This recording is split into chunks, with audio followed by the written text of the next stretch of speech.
just woke up and I'm catching up on the news of this week, only to learn that two women, both prominent politicians, have resigned from their campaigns due to very credible accusations that they have lobbed false rape accusations against innocent men. Then I learned about a report of a website that women have been using to coach each other on how to falsely accuse men of rape. I saw that there were 60 million visits to this website celebrating false rape accusations against men just in 1 month. They share videos of them falsely accusing men and brag about how they've gotten away with it and give each other tips on the best way to do it and what they find most gratifying about falsely accusing men of rape. They even pay to watch live streams of them falsely accusing men of rape and seem to revel in, even get sexual gratification off of making men suffer through these false accusations.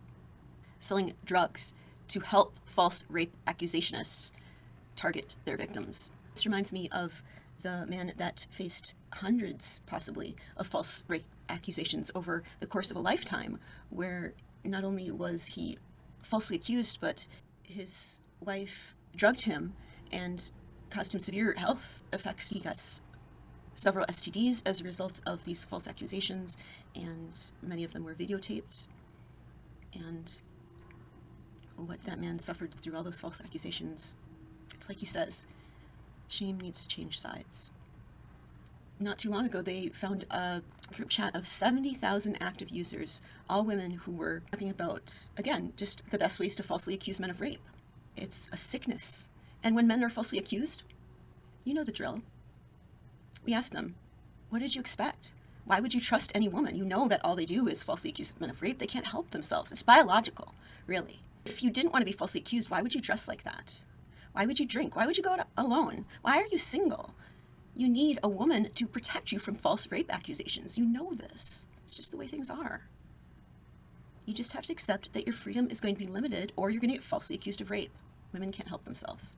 And I say this all while knowing our country is led by a woman who has falsely accused several men of rape.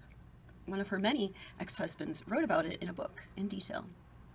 Not only that, but she was a co-defendant with another false rape allegationist, Jeffrey Epstein, as you know, ran an entire syndicate of false rape accusations and used the syndicate of false allegations and the women involved to blackmail and manipulate and to get policies passed through government.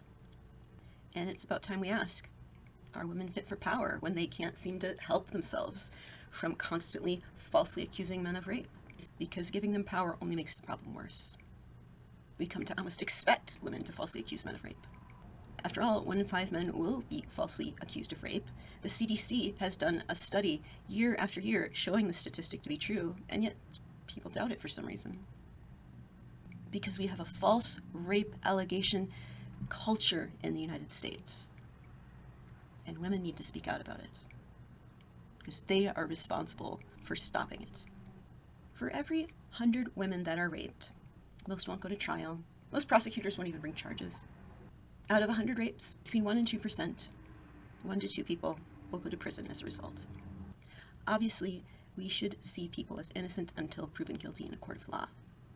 Everyone deserves a defense, but victims deserve to be heard out and believed as well. False accusations are incredibly rare. Women do not stand to gain from them. I believe in restorative justice. I'm not a fan of our current system of incarceration, but for restorative justice to work, first people have to realize that they have committed a crime, to be willing to make amends.